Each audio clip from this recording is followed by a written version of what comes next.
Hello and welcome to my learning basement. Today we're going to be going over lesson 1 of 4, basic chess beginning videos. Why chess? Well, let me give you a few reasons why I like to play chess and teach it. 1, it helps build reading skills. Literature out there proves that your brain operates certain ways, and chess inhibits those ways. Another reason is that it helps improve critical thinking skills by planning ahead, coming up with a plan, carrying it out, and reacting to your opponent's plan. That helps strengthen those skills. And finally, it helps battle Alzheimer's disease. By building working memory, it keeps that portion of the brain nice and fresh. Today we're going to go over a few basic rules of chess. 1, starting with the board itself and setup, and the second part of the lesson will be on learning the piece called the pawn. That's right, the pawn. We'll learn how it moves, how it interacts on the board, and how it can be a powerful piece. The board, as you can see, is set up by in a perfect square, 8 by 8, so 64 total. There are 32 light squares and 32 dark squares, giving you 64. As you can see, there are letters along the top and the bottom, and numbers up and down the sides. Let me just quickly give you the names and why they are there, okay? So the names A, B, C, D, E, F, G, and H all signal files. The files move vertically through the board. So the file A is all the way up and down from here to here. So if I were to say a piece was in file A, you would find the piece in this file here, and so on down the board. So all these are files A through H. File E is here, file D is here, so on and so forth. Then you have the ranks. Think of it as running a race of 8 people. And when you finish, there's first place, second place, third, fourth, fifth, sixth, seventh, and 8th. That's an easy way to remember it because it is ranked 1 through 8. So if a piece is in rank 7, it's going to be here and here. If it's in rank 3, it's going to be from here to here. So that's why we call them ranks and files, so that you can identify those pieces. Furthermore, when you combine ranks and files, you get a square name. You always say the file first, followed by the rank.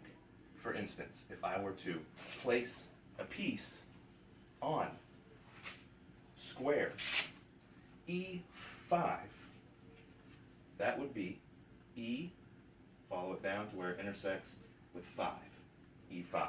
That's my square. Now let's talk about board setup. Board setup is just getting your pieces on the board in the right starting squares, or like we like to call them home squares. Let's take a look at a student of mine setting up her board, preparing for battle. I want you to take note of a few things. The pawn, and the pawn setting up all across rank 7 and rank 2. Rank 7 for the dark army and rank 2 for the white army. A couple other things you want to take note of as she sets up the board is that the queen always goes on her color. So for black, it would be E8, and for white, it's going to be D1. Queen on her color. And everything else, you can pause and rewind at your convenience until you get your board set up. Here you'll see a couple different shots of a complete board setup. Pay attention to how the pawns are lined up on those ranks 2 and ranks 7 with queen on her color. Let's go ahead and take a look at the pawn as we prepare for the game you're going to play in order to better learn it, called Pawn Racer.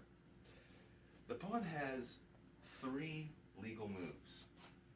The pawn can move twice from his home square, as indicated in the diagram, the 2 up arrows. or it can move forward 1 square. A pawn can only ever move forward, can never move backwards, can never move side to side. The third and final move a pawn makes is an attacking move in which it can attack diagonally in either direction as long as it is attacking 1 square away. For demonstration purposes, we're going to take a look at just 4 simple pawns here, playing the game of Pawn Racer. I got my 4 pawns here. What you're going to see is actually 8 pawns lining rank number 2 and 8 pawns lining rank number 7. We'll take a look at a full game of Pawn Racer in just a second. But what I wanted to show you is the purpose of Pawn Racer. The purpose of Pawn Racer is to learn how the pawn moves, but also to form what we call pawn chains, where pawns are chained together, backing each other up along the diagonal. And eventually the way you win at Pawn Racer is to take one of your pawns all the way down to your opponent's final rank. Here you'll notice a board set up for Pawn Racer. I want you to pay attention to the white army set up in rank number 2 and the black army set up in rank number 7. Now is the perfect time for you to pause your video and set up your board for Pawn Racer. And here it is, a quick game of Pawn Racer. Pay attention to how the pieces move, sometimes moving twice, sometimes moving once, but always note that after the piece has moved from its home square, it can only move 1 time. I hope you've enjoyed this video. Please feel free to pause and rewind as you see fit so that you can begin enjoying the pleasures and the benefits of the game of chess.